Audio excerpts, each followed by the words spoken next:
अध्याय 16वा. 15व्या अध्यायाचं निरूपण झालं आणि 16व्या अध्यायामध्ये प्रवेश केला. भगवंतानं अर्जुनाला बोध दिला आणि अर्जुन त्या बोधामध्ये सुसज्ज झाले.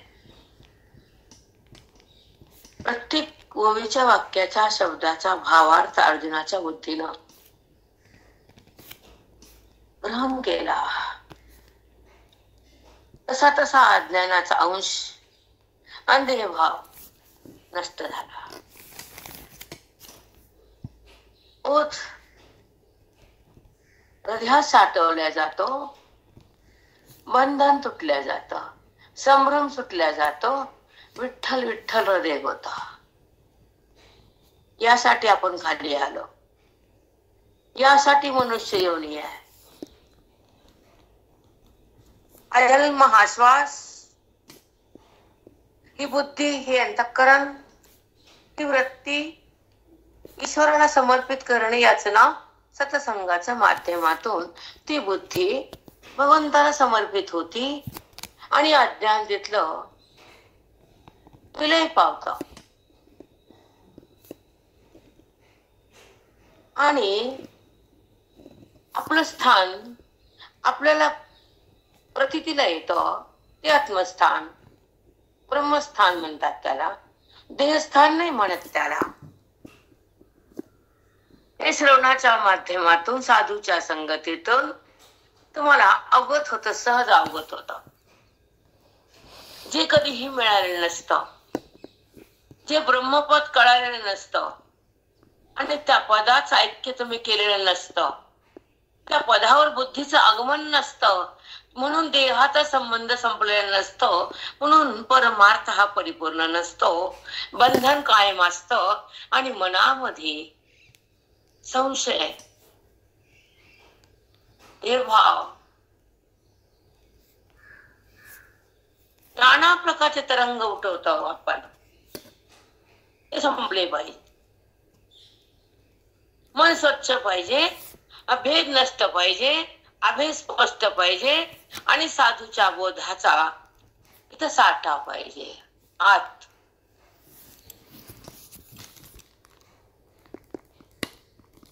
तेव्हा बुद्धी ब्रह्मपदाशी संलग्न होती, वेदाचं ज्ञान ग्रहण करते, साधूच्या बोधात तरंगती आणि आपल्या पदावर रमती, ब्रह्मैक्य करून घेती आणि ज्ञानेश्वरीचा प्रसाद खाती.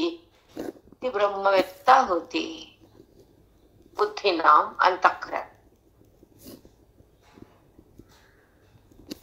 आयुष्यात महत्वाचं स्थान संताला द्या.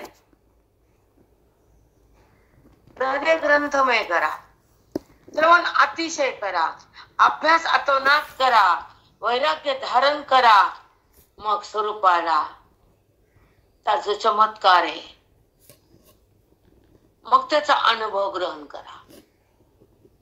संसार काय ग्रहण करायचा, खऱ्याला काय खोट्याला काय खरं म्हणून समजायचं आणि त्याच्यासाठी अट्टहास करून का रडायचं, अखंड का करायचा.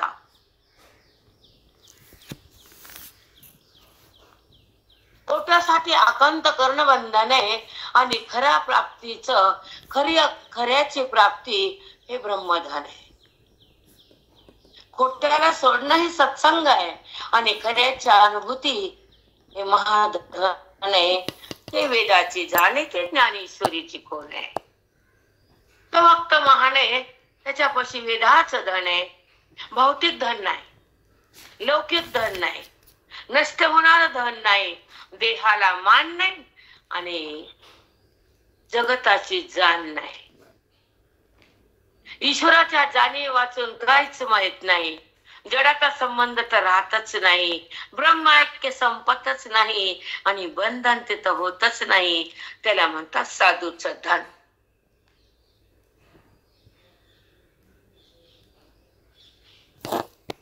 बंधन संपवण्यासाठी आपण येतो खाली. तुमचा संचिताचा साठा अतोनात असतो. लाख जन्म कोटी जन्माचं तुमच्यापाशी भांडवल असतं.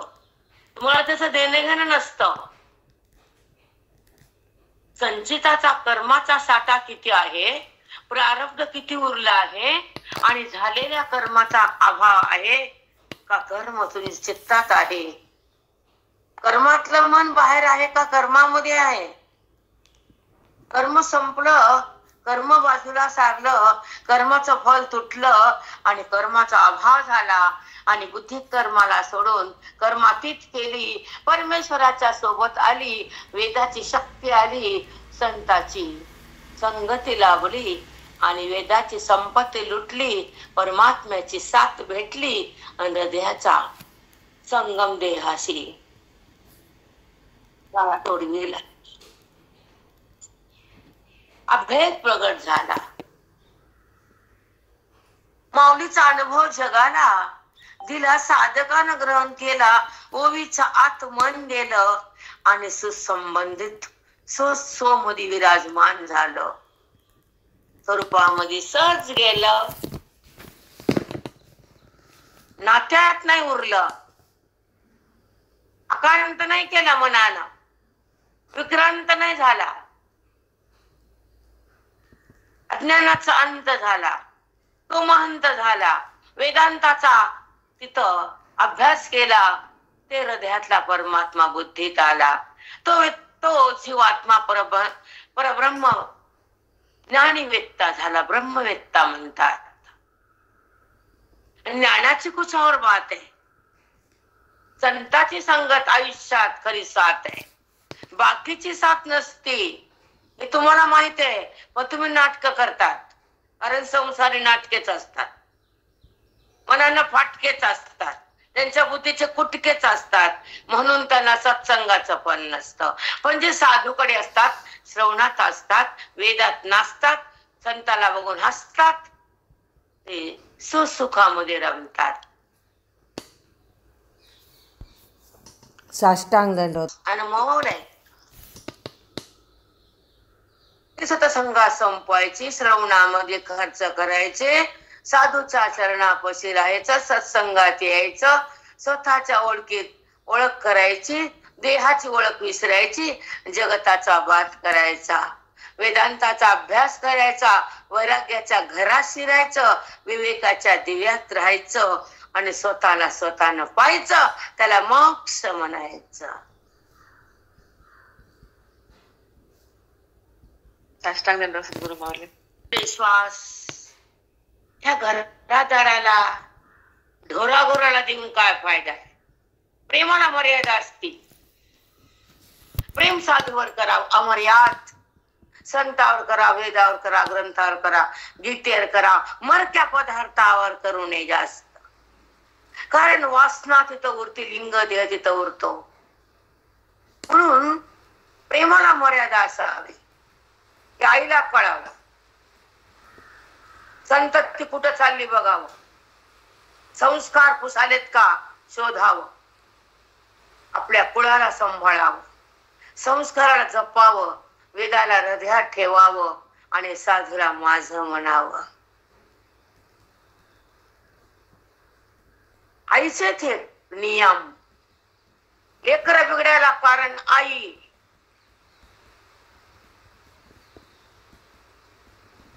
बुद्धी बिघडायला कारण संसाराची गाई आणि भांडण करायला कारण जीवाची लाई लाई. आई खराब,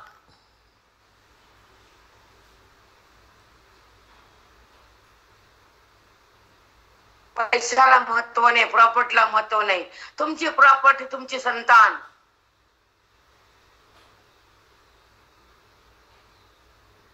पण आपलं खानदान नीट ठेवायचं, धर्म सांभाळायचा, बिघडू द्यायची नाही पुढची पिढी, हे लक्षात घ्यायचं. अरे समाज सुधारायचा आहे ना, मग आईपासून सुरुवात. कळलं का? कमी असा लेकर संस्कारी असा. बाउंड्री बांधून बाउंड्री, हे कर्तव्य आईचं असतं. बुद्धी वाचू नका, लेकर नीट करा. आम्हाला माहित नाही, आम्ही संस्कारी खानदानी, आमचे लेकर आमच्या हातात. आपली आई कशी आहे, आपण कसं राहावं, माझ्या मुलाला मी शिकवलंय. तुम्ही पण शिकवायचं. होत आहे. टेबलवर आलो सर करायची, पण ना एक टकमक लागते की आपल्या कुळात आपण आलो तर धर्म सांभाळायचा, संततीला आवरायचं, मनाला सावरायचं आणि बंधनाला तोडायचं आणि वेदाचं ज्ञान हृदयात पसरायचं. कारण आपण नाही सुधारलो तर समाज काय सुधारणार. म्हणून लक्ष द्यायचं कटाक्षानं. तुमची पुढची घर बिघडून जाईल ना बाप्पा.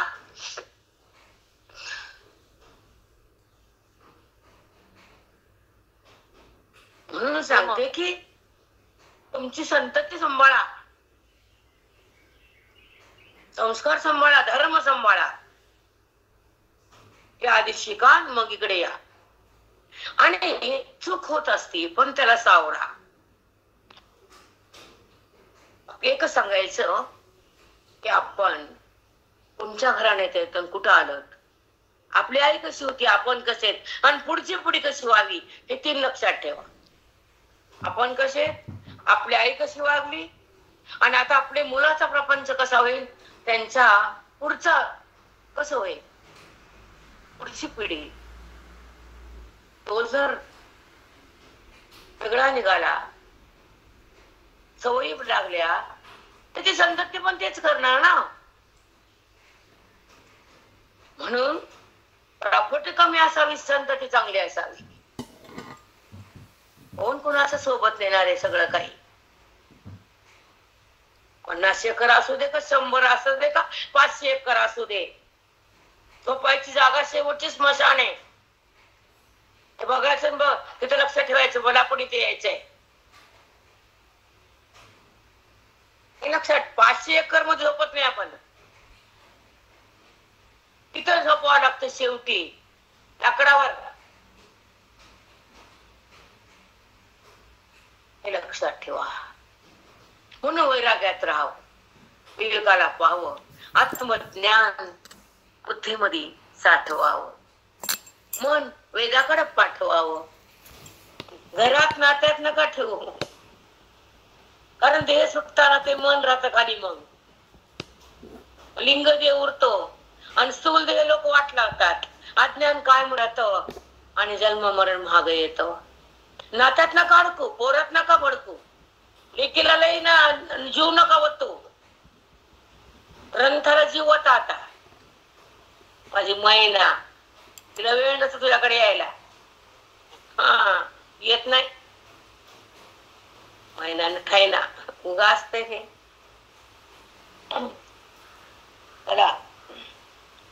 काय सांगते, कारण की बरंच कानावर येते, कुठे जाते, इकडे जाते, तिकडं फिरते. आणि मग लोक सांगतात की असे लोक समाज बिघडलाय, मुलं बिघडलेत, आम्ही मुलं कुणाला द्याव, आम्हाला चांगले घर पाहिजे. तुमच्या चांगल्या मुली धरा, त्यांना पण बोलते मी, सोडत नाही कुणाला. त्याला अध्याय कळावा. आणि ओवी नंबर 2 तुमचा टाइम घेतला, कारण की जेव्हा आपण साधना करतो, साध्याकडे येतो, तुम्ही माझे जे साधक त्याच्या घरामध्ये अमृत पडतं, त्यांच्यामध्ये कोटी कुळाचा उद्धार होतो. मग एवढं तुम्ही अमृत घेता, कष्ट करता, श्रवणाकडे येता. मला पण माहिती मी लेडीज आहे, मी जेंट्स नाही आहे. घरात काय करावं लागतं, आईला किती सहन करावं लागतं, कुणासमोर कसं उभं टाकावं लागतं, किती बी करून काय आईला कोण कोण किती किती मोजतं, मला सगळं माहिती आहे.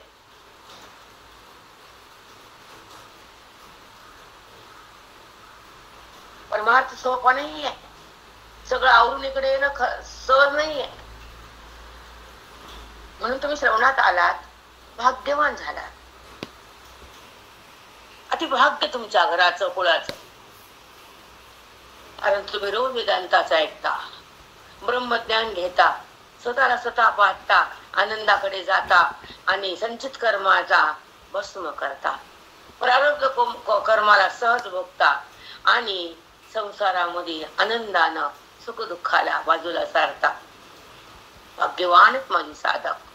अति आशीर्वाद माझ्या श्रोत्यांना. पण संगतीला अष्टांग दंडवत माऊली. बस मला एवढंच सांगायचंय. पुढची पिढी जपा.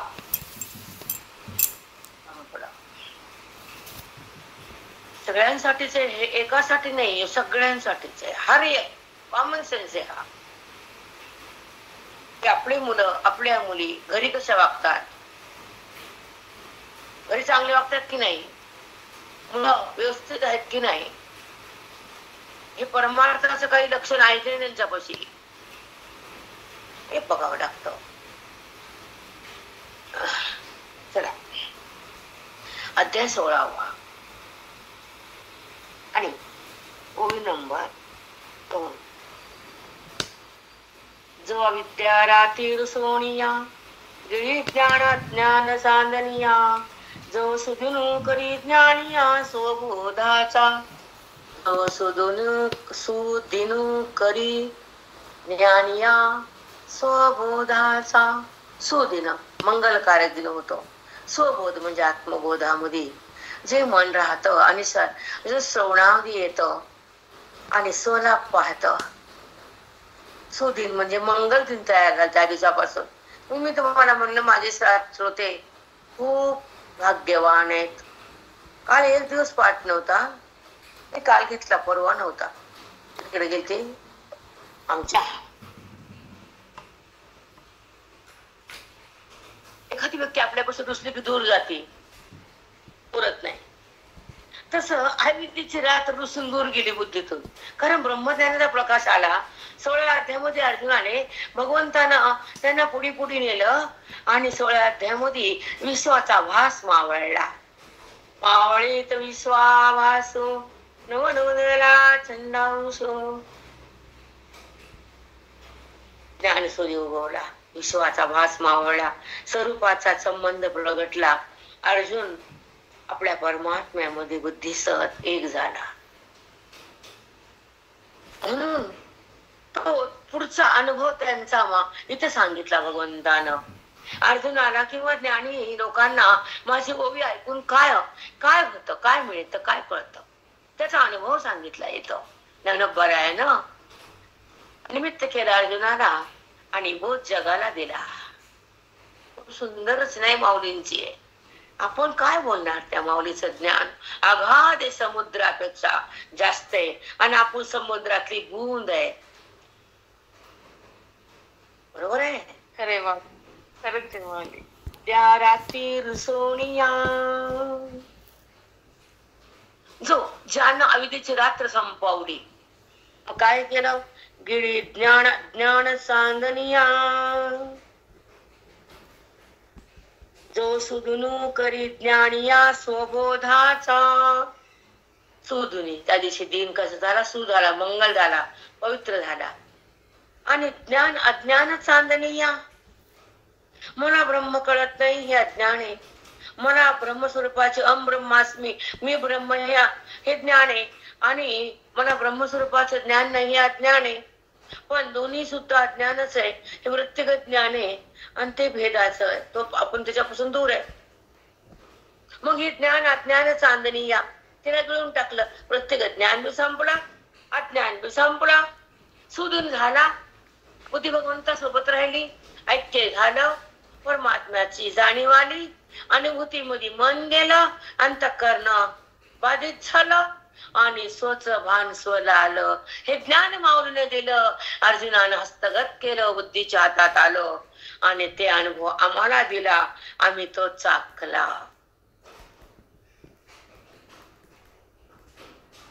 रामकृष्ण हरिताई. साष्टांग दंड सद्गुरू. साठवून घ्या, मन भगवंताकडे पाठवून द्या आणि व्यवहार बाजूला सारून निवांत चिंतनात या. तर तुमचा शेवट गोड होईल, अज्ञान समाप्त होईल, भगवंताची जाणीव होईल, मोक्ष हातात येईल आणि जीवन सफल होईल. रामकृष्ण हरिताई. साष्टांग दंड सद्गुरू माऊली. साष्टांग दंड. बस आपला आपला अभ्यास सुरू करा. जेने विवळतीये सवळे, जेने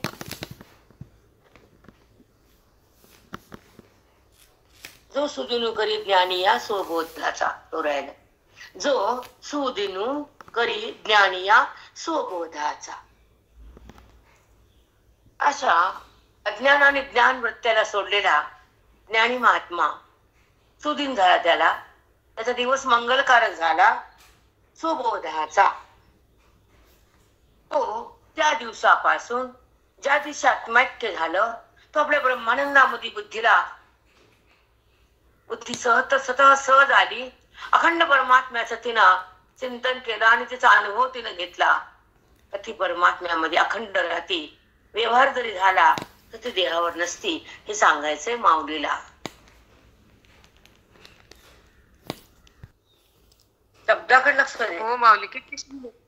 खरंच एका ओवीत तेवढं भरलंय पूर्ण. करी ज्ञानिया, ज्ञान ज्यांना हे सोडून वृत्तीला जे माझ्याकडे आले, बुद्धीला ब्रह्मज्ञानात बुडवलं, ते स्वबोधामध्ये राहिले, देहात कुठं उरले ते. अरे माऊली, खरंच देहात असून देहात नाही. ज्ञानिया ते ज्ञानी झाले आणि अखंड आत्मरूपामध्ये आले आणि स्वतःच भान घेऊ लागले. व्यवहारात ते नसतात, व्यवहार केला तरी.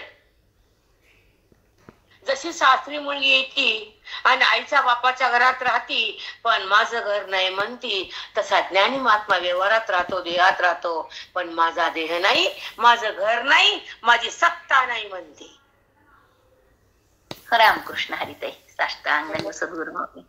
किती छान दृष्टांत शितांत गळगळी. लाभोनी आत्मज्ञानाचे डोळे, सांडती देह अंतेची अविसाळे. जीव पक्षी सांडती देह अहंतेची अविसाळे. जीव पक्षी देहाचे अंत सांडायची, बुद्धीला बोधात न्यायचं, जडाला माझं का म्हणायचं, प्रेम संसारात का ठेवायचं, भगवंताला प्रेम करायचं, आत्मज्ञानात रमायचं, खरं सुख भोगायचं, खरं आनंदाला प्रगट करायचं. हा जीव पक्षी बोलतोय. एक शिव पक्षी, एक जीव पक्षी. जीव शिव हे दोन्ही पक्षी संसारामध्ये बैसले वृक्षी, त्यामध्ये गेलो भुलून मन हे बांधिल मायेन. शिवदास म्हणे माया सोडा, शिव भजनाला मन हे ओढा. सांगती महानंदा, सांगती महानंदा, तळमळीना मन हे बांधिल मायेन.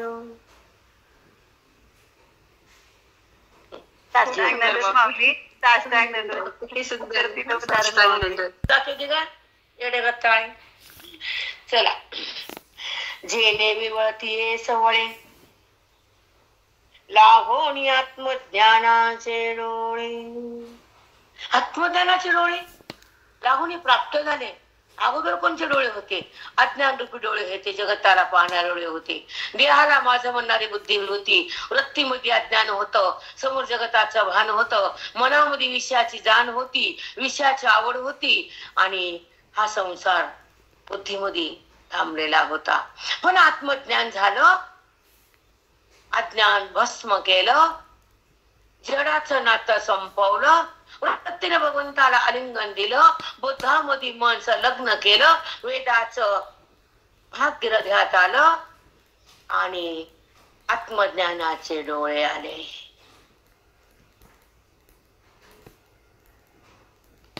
आत्मज्ञानाचे डोळे. मला 15वा छान वाटला, 15चा पाप निघाला 16. सगळं तसंच आहे. जेने, जेने म्हणजे काय?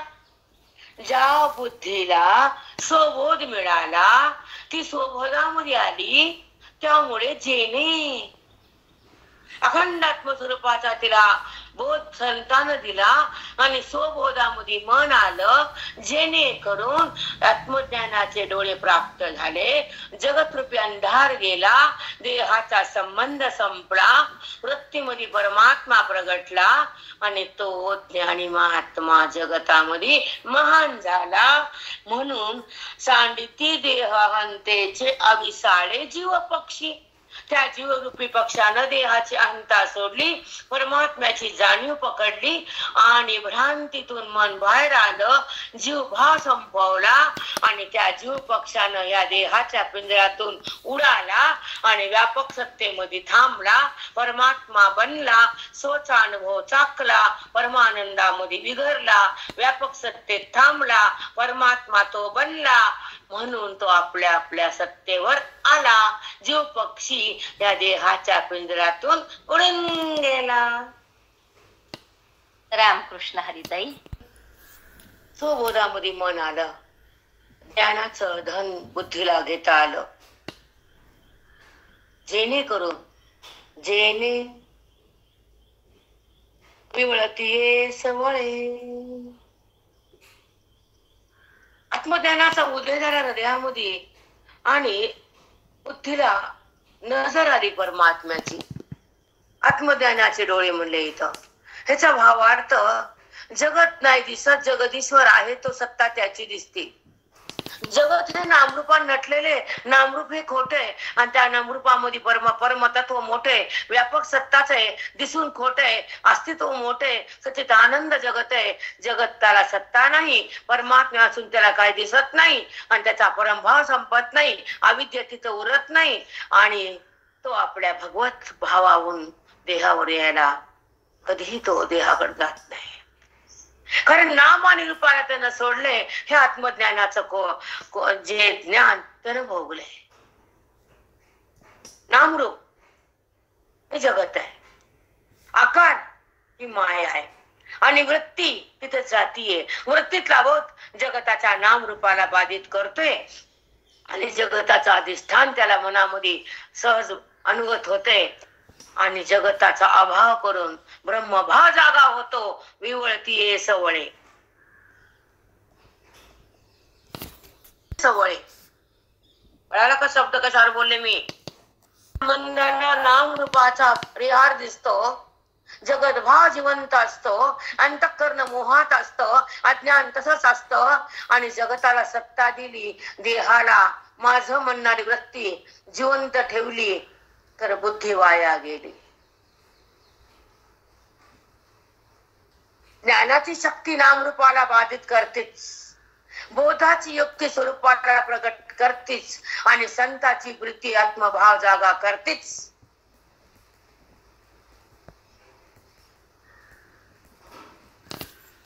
किती सुंदर रूपक आणि काय शब्द आहे.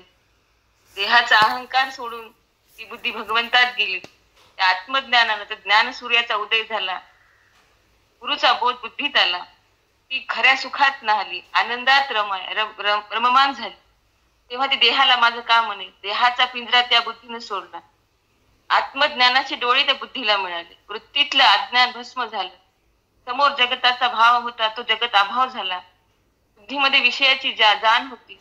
आत्मज्ञानाचे डोळे मिळाले तर वृत्तीतलं अज्ञान समाप्त झालं, जगताचं भान गेलं, विषयाची जाण संपली, बुद्धीतला संसार आटला आणि अज्ञान भस्म झालं, जडाचं नातं संपलं, वृत्तीनं भगवंताला आलिंगन दिलं. असे हे बोधानं आत्मज्ञानाचे डोळे मिळाले. ज्या बुद्धीला स्वबोध मिळाला, आत्मबोध मिळाला, ती बुद्धी अखंड आत्मस्वरूपात गेली. फक्त संतांमुळं, त्यांच्या बोधामुळं आणि श्रवणामुळं जगतरूपी अंधार नष्ट झाला, देह संबंध गेला, वृत्तीत परमात्मा प्रगटला. जी वृत्ती जगतात होती ती आता व्यापकात गेली, महान झाली. त्या जीव पक्षानं देहाची अहंता, देहाचा अहंकार सोडला, त्याची भ्रांती गेली. देहरूपी घरट्यातून तो जीवरूपी पक्षी उडाला, तो परमात्मा बनला. परिच्छिन्न देहाला टाकून व्यापक सत्तेत थांबला, देहाच्या पिंजऱ्यातून तो उडून गेला. आत्मज्ञानाचा बोध हृदयात गेला.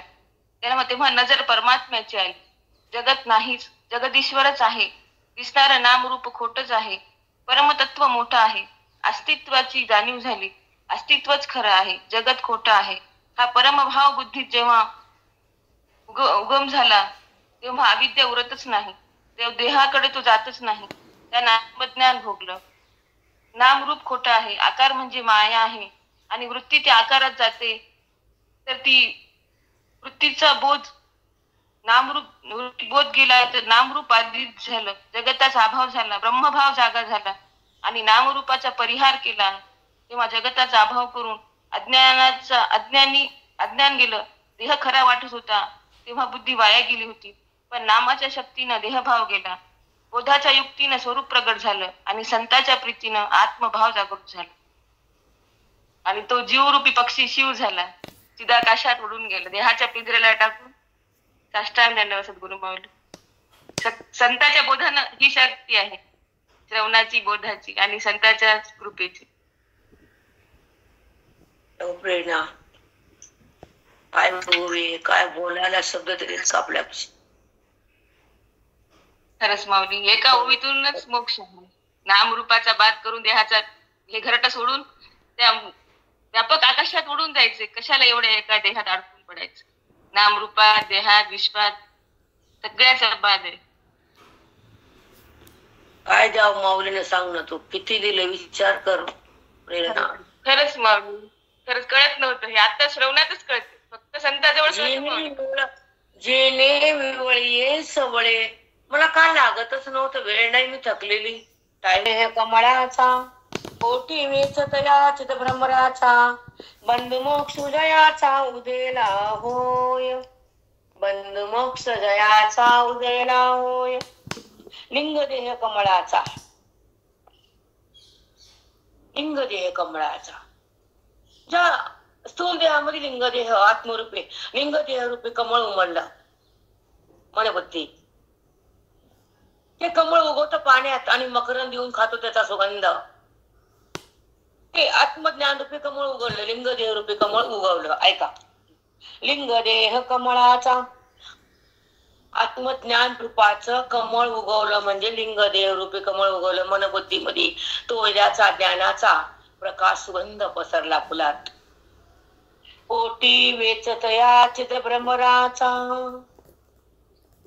ज्ञान रूपी लिंग देह रूपी कमळ त्या हृदयामध्ये उगवलं. कोटी वेचतया चिद भ्रमराचा. मग चिद भ्रमर जसं त्या कमळातला मध तो भुंगा खाऊन जातो, तसे साधक रूपी भुंगा भ्रमर त्या ज्ञान रूपी कमळाचा ज्ञान मकरंद खाऊन जातात. कमळ कळाला का मी काय म्हणते ते? तो भ्रमकरंद खातो. इथं ज्ञान रूपी कमळ उगवलं तर त्याच्या मधलं ते चित्त आनंद स्वरूप जे भान आहे ते जागं होत. स्वानंदाचा रस बुद्धीला घेता येतो आणि लिंग देह रूपी कमळ ब्रह्मलीन होत. ज्ञान रूपी कमळ त्याला म्हणलं लिंग देह रूपी कमळ. शब्द बारीक आहेत आणि सूक्ष्म आहे. त्यांना पवित्र बुद्धी त्याला बोध लागतो आणि पटकन त्याचा वेग त्याचं ज्ञान त्या हृदयाला अवगत करता येतं आणि त्या हृदयाचा ज्ञान भस्म होतं आणि परमात्म्याचा दर्शन होतं. बुद्धीला ईश्वराचं आलिंगन देता येतं आणि देहाचं भान तिथं तक्षणी संपून जातं आणि तेव्हा ते मन आत्मारामासाठी सौख्यामध्ये प्रस्थापित होतं. त्याला म्हणायचं चित्त ब्रह्मराचा. चित्त म्हणजे ज्ञान स्वरूप, भ्रमर म्हणजे जीवरूप पक्षी. त्या ज्ञानरूपी कमळाचा ज्ञान मकरंद खातो आणि आपल्या स्वस्थानी राहतो. ही भाषा मांडायला सोपी नाहीये. हा अच्छा आहे 750 वर्षापूर्वीची, आत्ताची नाही सध्याची. त्यांचा जो सिद्धांत आहे तो तुमच्या हृदयात अनुभूत व्हावा लागतो आणि त्यांचा बोध तुमच्या चित्तात नांदावा लागतो आणि तुम्हाला तुमच्या स्वरूपाचा आनंद घ्यावा लागतो आणि तो आनंद तुम्हाला आम्हाला देता यावा लागतो. तेव्हा ओवी लागली असं म्हणावं लागतं, नाहीतर नाही. हे प्रवचन नाहीये, ते आत्मचिंतन आहे. प्रवचन वेगळं, कीर्तन वेगळं, आत्मसंबोधन वेगळं. ओवीचा भाव जागा करणं आणि माऊलीचं चिंतन प्रगट करणं, जे 9000 ओव्यामध्ये मांडलं ते शब्दातून निचोड करणं आणि साधकाच्या हृदयात भरणं. हे तेवढं सोपं नाही. माऊलीची कृपा असते. प्रवचन ते वेगळा भाग असतो, बहिरंगाचा भाग असतो, थोडं थोडं अंतरंग असतो. पण इथं केवळ वेदांत असतं आणि मन शांत असतं, ब्रह्मस्वरूपाला बुद्धीचं आलिंगन असतं. गीतेचं त्या ठिकाणी प्रसाद असतो, वेदाचा साक्षात्कार असतो आणि आतला परमेश्वर बुद्धीमध्ये प्रगट असतो. म्हणून त्याला म्हटलं लिंग देह कमळाचा. पण मला मांडायला पण जमत नाही जास्त, प्रयत्न करते मी छोटासा. पण दोन ओळी वार्ता असल्या म्हणून ते कळत नाही. दोन वाक्य, दोन शब्दांना कळत नाही अर्थ आहे. असतो तिथं अर्थात पुरता अर्थ असतो, प्रगल्भ नसतो अर्थ. सत्संगामध्ये प्रगल्भ होतो. म्हणून सत्संग म्हणजे पाठ आहे. आणि त्या सत्संगामध्ये तुमच्या लाखो जन्माचं पाप, वेद, वासना भस्म होता, जळून राख होती. ज्ञानाच्या अग्नीनं ही वासना जळून जाती, देहाचा संबंध बंद होतो, वृत्ती ईश्वराकडे जाती आणि आपल्या सुखात रमती, बोधाचं ज्ञान घेती, आत्मस्वराज्य भोगती, आपल्या रूपाला पाहती आणि तिथंच थांबती. पुन्हा बाहेर येत नाही, कारण तिला देहभाव माहित नाही, कारण ती देहावर यायला उरत नाही, कारण त्या ठिकाणी ती संपली, तद्रूप झाली, चिद्रूप झाली, ब्रह्मरूप झाली. तेव्हा ती देहावर कशाला आली? पुन्हा ती संपली. समजते का भाषा? माऊलीच त्या ठिकाणी आशीर्वाद लागतो. ज्ञानोबाऱ्या त्या साधकाला सिद्धदशेत आणण्यासाठी ह्या पाठामध्ये स्वतः येतात आणि एका शब्दाचा आविर्भाव प्रगट करून त्या जीवाला मुक्तीच्या घरात नेतात. माऊलीचं चिंतन आहे, आपण मानू शकत नाही. ओवीचं ज्ञान सांगू शकत नाही. इथं रामायण नाही, सीता आली रावणानं नेली हे नाही. इथं सीता शक्ती आहे आणि ती बाउंड्री म्हणजे अविद्येची आहे. अविद्येच्या आत आणि अविद्येला संपवलं. ही बाउंड्री न ओढली ना त्या लक्ष्मणानं, लक्ष्मण रेषा, तस अविद्येच्या अंतर्गत राहणार मन बेटा कस का मग पोटी वेचत याचित भ्रमराचा, बंद मोक्ष जयाचा उदेला होय. एका लिंग देह कमळाच्या पर्यंत आलतो आपण. त्या देहामध्ये आत्मज्ञान रूपी कमळ उगवत ज्ञानी महात्म्याच्या साधकाच्या. पोटी वेचत याचित भ्रमराचा, मग त्याबरोबर ज्ञानरूपी सूर्याचा उदय होतो. वेचत याचित भ्रमराचा, बंधू मोक्ष जयाचा उदेला होय. मग त्या लिंगदेह रूपी कमळामध्ये तो जीवात्मा अडकतो आणि मग बंध आणि मोक्ष तयार होतो. कमळा जर अडकलं नाही तर बंध पण नाही, मोक्ष पण नाही. तो परमात्मा मी आहे असं कळाल्यावर वृत्तीमध्ये ज्ञान अज्ञान नाही आणि मी परमात्मा आहे अशी खून झाल्यावर देहभान नाही, असं भगवंताला सांगायचे. सोपवले बरं, समजून घ्या. रेकॉर्डिंग डबल आहे का? साधा विषय नाहीये आणि मला मांडायला सोपा नाहीये. समजलं का मी काय बोलते? म्हणजे मनबुद्धी, मनबुद्धी. मनामध्ये जर अज्ञान राहिला, देहभाव राहिला, जगत भाव ठेवला तर बंध आणि मोक्ष आहे. पण ते मन जर भगवंताकडे गेलं, बोधात आलं, तर त्या ब्रह्मचिद्रूपी पक्षाला, जीवरूपी पक्षाला आपल्या स्वरूपामध्ये एकरूप ज्ञानानं संतामुळं एकरूप होता आलं भगवंतामध्ये, तर मग बंध नाही आणि मोक्ष नाही. बंधाच्या सानिध्यामुळं, अज्ञानामुळे मोक्ष नाव आले. बंधन मोक्ष, भगवंताला काहीच बोलता येत नाही. मोक्ष का म्हणतायत? तुम्हाला बंध आहे म्हणून. बंधाच्या दृष्टीनं मोक्ष नाव आलंय. बंध नाही मोक्ष नाही, सत्ता एकच आहे.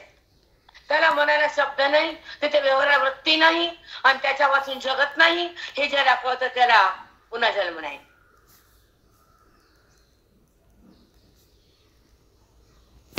महत्वाचा टप्पा आहे बेटा, मला सांगणं जरुरीचे आहे.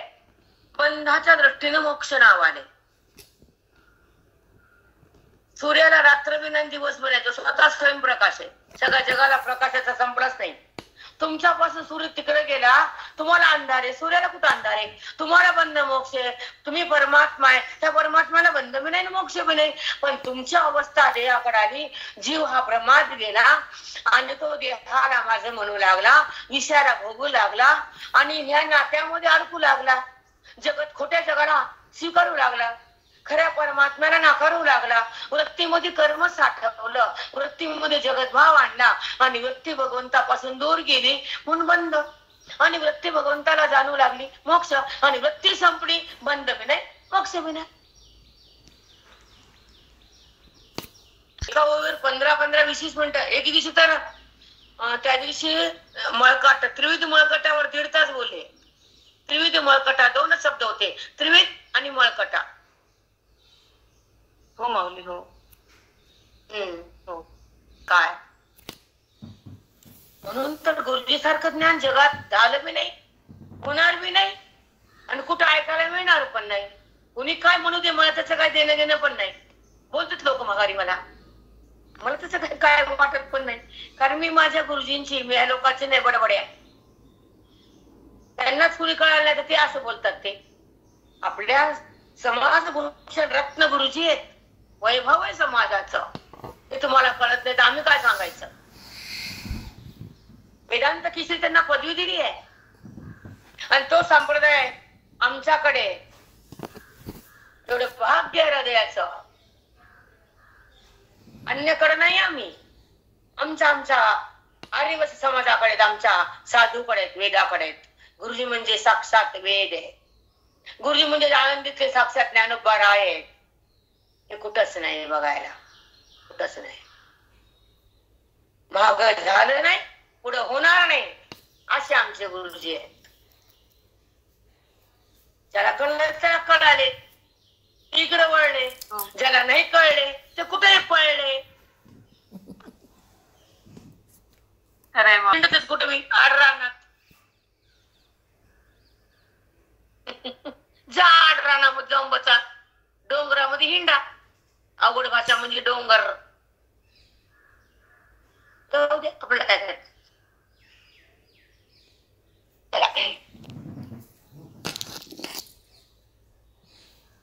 लिंगदेह कमळाचा, ओटी वेचतयाचा, ओटी वेचतया चिद भ्रमराचा, बंधु मोक्ष जयाचा उदयला होय. लिंगदेह रूपी कमळामध्ये अडकून पडून तो हे जीव चैतन्य, शिव चैतन्य, हे दोन एका चैतन्याचे भाग झाले दोन. मग तो भ्रमर, बंध आणि मोक्ष ह्या दोन जागी अडकला. गुंगा एक बंधात गेला, एक मोक्षात, पण दोन्ही बंधच आहेत. मोक्ष रूपी वृत्तीच आहे, आणि वृत्तीचा बाद झाल्यावर परमात्मा तोच आहे, पण शब्दाविना, इंद्रियाविना, वृत्तीविना तो असतो. तो महात्मा, त्याला बंध नाही, त्याला मोक्ष नाही. मोक्ष हा शब्दाच्या अंतर्गत आला. प्रत्येक ज्ञान म्हणतात त्याला, स्वरूपभूत ज्ञान, स्वयंभूत ज्ञान, स्वरूपभूत ज्ञान. आणि वृत्तिगत ज्ञान, मी ब्रह्म आहे, त्याला मोक्ष म्हणतात. मी देह, त्याला बंध म्हणतात. ह्या दोन्ही वृत्तीचा निराश, त्याला परमात्मा म्हणतात. तिथं शब्द नाही, त्याला ईश्वर म्हणतात. जिथं वृत्ती जात नाही, त्याला परब्रह्म म्हणतात. जिथं व्यवहार नाही, त्याला निरुपाधिक म्हणतात. म्हणजे जो सगळ्यात व्यापक आहे, त्याला चिदघन म्हणतात.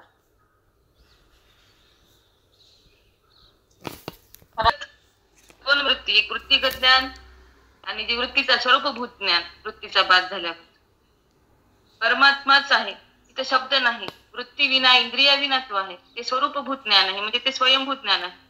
मी देह हा बंध आहे आणि मीच परमात्मा हा मोक्ष आहे. पण या दोन्ही वृत्तीचा निराश करून तोच परमात्मा आहे.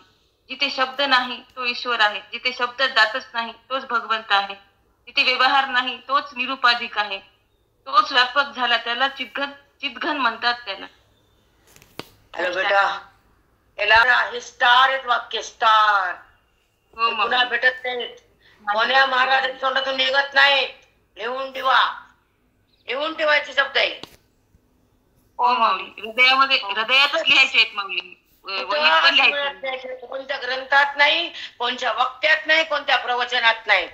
हे माझ्या गुरुजीचे शब्द रत्न आहेत. कुणाला मान्य असो या नसो, मी कोणत्या माकडाला भेट नाही. खरं बोलते मी खरं बोलते, सत्य बोलते मी. मुंडा मगत नाही मी कधीच नाही. हे शब्द रत्न आहेत तुम्हाला दिलेले आज. कळालं प्रेरणा? हो माऊली, हो रत्नच आहेत, रत्नच आहे. चला थांबते मी, टाइम झाला. पुंडलिक वरदहार विठ्ठल श्री गुरु ज्ञानदेव तुकाराम. पंढरीनाथ भगवान की जय. माऊली ज्ञानेश्वर महाराज की जय. सद्गुरुनाथ महाराज की जय. सब साधु संतन की जय.